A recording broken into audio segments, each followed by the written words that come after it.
नमस्ते, सदा वत्सले मातृभूमि, जय हिंद। दोस्तों, आज की टॉप हेडलाइंस है, ऑस्ट्रेलिया के साथ उत्तरी क्षेत्र में पहली बार ऑसी इंडेक्स समुद्री युद्धाभ्यास होगा भारत और ऑस्ट्रेलियाई नौसेना के बीच में। बाड़मेर के नेशनल हाईवे पर इमरजेंसी लैंडिंग अभ्यास करेगी इंडियन एयरफोर्स। गोवा के 3 दिवसीय दौरे पर आए राष्ट्रपति रामनाथ कोविंद ने नेवल एविएशन को सौंपा राष्ट्रपति का ध्वज। टॉप लेवल की कोस्ट गार्ड प्रमोशन में हुई जालसाजी, रक्षा मंत्रालय ने दिए ज्वाइंट सेक्रेटरी स्तर की जांच के आदेश। HAL ने भारतीय वायुसेना और भारतीय सेना को सौंपे लाइट कॉम्बैट हेलीकॉप्टर्स, लेकिन हेलीकॉप्टर्स का नया ठेका अभी उनको नहीं मिला है। पाकिस्तान ने भारत और अफगानिस्तान सीमा के पास सैटेलाइट एयरबेस को एक्टिव किया। चाइना अब क्वांटम रडार टेक्नोलॉजी पर काम कर रहा है, जो कि F-35 और F-22 को डिटेक्ट कर सकते हैं। चंद्रयान 2 स्पेसक्राफ्ट ने चंद्रमा की 9000 परिक्रमाएं पूरी की, जारी किया गया साइंटिफिक डेटा।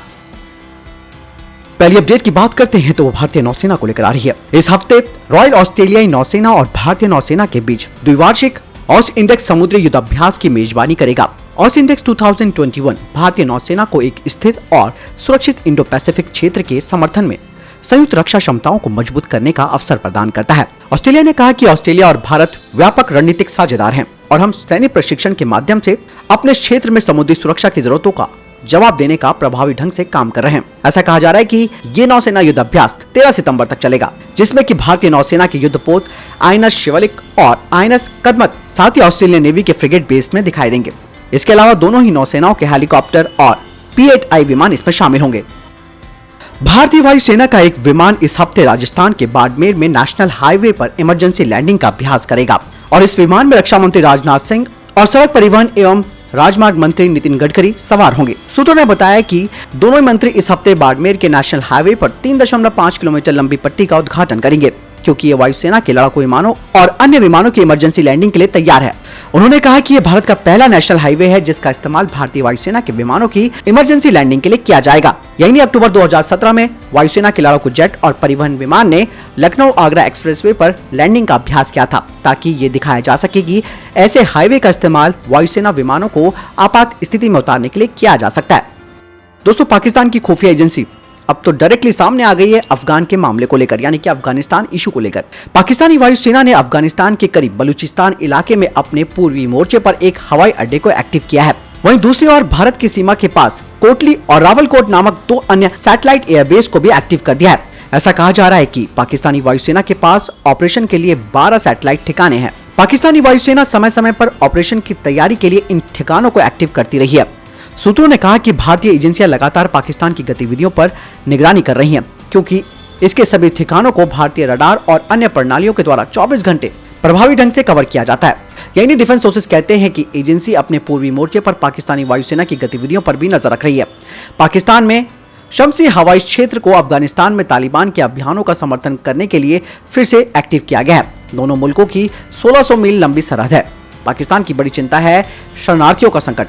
पाकिस्तान में पहले से ही 30 लाख अफगान शरणार्थी रह रहे हैं और वो अब और अधिक शरणार्थियों को पनाह देने की स्थिति में नहीं है और पाकिस्तान के बॉर्डर पर अभी भी अफगानी शरणार्थियों की लंबी भीड़ लगी हुई है। इसके जरिए वो शरणार्थियों पर नजर भी रखना चाहता है। रक्षा मंत्रालय ने top level coast guard promotion में हुई जालसाजी के मामले में ज्वाइंट सेक्रेटरी लेवल की जांच के आदेश दे दिए हैं। दरअसल इस मामले में आरोप है कि अतिरिक्त महानिदेशक यानी कि एडिशनल डायरेक्टर जनरल के पद पर महानिरीक्षक रैंक के अधिकारी यानी कि इंस्पेक्टर जनरल रैंक ऑफिसर को कंसीडर किया गया। रक्षा मंत्रालय के सूत्रों ने बताया कि जैसे ही मामले की सूचना मिली, इस पर तुरंत संज्ञान लेते हुए प्रमोशन को तुरंत खारिज कर दिया गया और आरोपी की जांच के लिए ज्वाइंट सेक्रेटरी लेवल की जांच के आदेश दे दिए गए। इस तरीके के भ्रष्टाचार के मामलों को लेकर रक्षा मंत्री राजनाथ सिंह और रक्षा सचिव अजय कुमार ने जीरो टॉलरेंस की नीति अपनाई। पहले भी इस तरीके के मामलों पर सख्त कदम उठाए गए हैं। दोस्तों, आपको बता दें कि ये विवाद जुलाई में शुरू हुआ था, जब अतिरिक्त महानिदेशक के पद के लिए वैकेंसी पोस्ट की गई। आरोप है कि बोर्ड के समक्ष प्रस्तुत दस्तावेजों और रक्षा मंत्रालय के अभिलेखों में मूल दस्तावेजों से संबंधित अधिकारी को दिए गए अंकों में, यानी कि जो नंबर्स थे, उसमें विसंगति थी। रक्षा मंत्रालय का रक्षा विभाग भारतीय तटरक्षक बल का मूल मंत्रालय है। DRDO की gas turbine research establishment 600 horse power से लेकर 1500 हॉर्स पावर के डीजल इंजन टर्बोचार्जर का निर्माण करेगी आर्मर्ड फाइटर व्हीकल्स के लिए। हालांकि इसकी मांग काफी समय से भी की जा रही है। टर्बोचार्जर का इस्तेमाल एयर इनटेक प्रेशर को इंटरनल कंबशन इंजन में बूस्ट करता है, जो कि इंजन पावर आउटपुट को काफी बढ़ाता है। गैस टरबाइन रिसर्च एस्टेब्लिशमेंट पहले भी 600 हॉर्स पावर से लेकर 1500 हॉर्स पावर के डीजल इंजन टर्बोचार्जर बना चुका है, लेकिन इसके उन्होंने 4 प्रोटोटाइप्स बनाए हैं जिनका टेस्ट किया जा चुका है, लेकिन अभी भी कुछ जरूरी टेस्ट होने बाकी हैं और उसके बाद स्वदेशी रूप से विकसित पहला टर्बोचार्जर 2021 के अंत तक आ जाएगा। HAL के द्वारा निर्मित LCH की डिलीवरी इंडियन आर्मी और इंडियन एयरफोर्स को की जा चुकी है।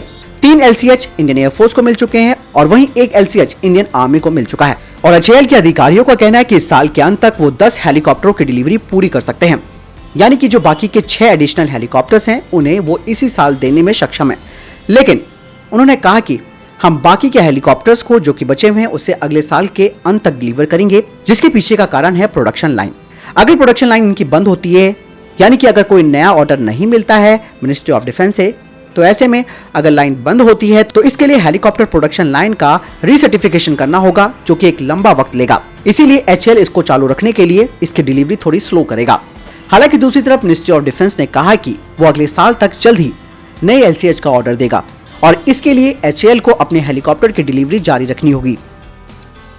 चाइना के साइंटिस्ट अब एक नए क्वांटम रडार टेक्नोलॉजी पर काम कर रहे हैं, जो कि स्मॉल मैग्नेटिक स्टॉर्म्स को पैदा कर सकता है और ये स्टेल्थ एयरक्राफ्ट जैसे कि F-35 और F-22 को डिटेक्ट कर सकता है। चाइना का कहना है कि उनका इलेक्ट्रोमैग्नेटिक सिस्टम 95% यानी कि 95% तक स्टिल्थ डिटेक्शन कर सकता है। नए क्वांटम रडार के आने के बाद इन रडारों को पुराने रडार सिस्टम से बदला जाएगा, जिससे कि चाइना की एयरफोर्स को एक बढ़त मिल सकती है। हालांकि दोस्तों ये तो चाइना की तरफ से कहा गया है, लेकिन जो विशेषज्ञ हैं वो ये कहते हैं कि चीन को इस तरीके के प्रोटोटाइप बनाने के लिए अभी काफी वक्त लगेगा और ये तकनीक इतनी आसान नहीं है। राष्ट्रपति रामनाथ कोविंद ने सोमवार को INS हंस पर एक रस्म परेड में भारतीय नेवल एविएशन को राष्ट्रपति का ध्वज प्रदान किया। इस अवसर पर नौसेना ने राष्ट्रपति को गार्ड ऑफ ऑनर दिया। गोवा के 3 दिवसीय दौरे पर आए राष्ट्रपति ने नौसेना प्रमुख एडमिरल करमवीर सिंह की मौजूदगी में नेवल एविएशन को राष्ट्रपति का ध्वज प्रदान किया गया।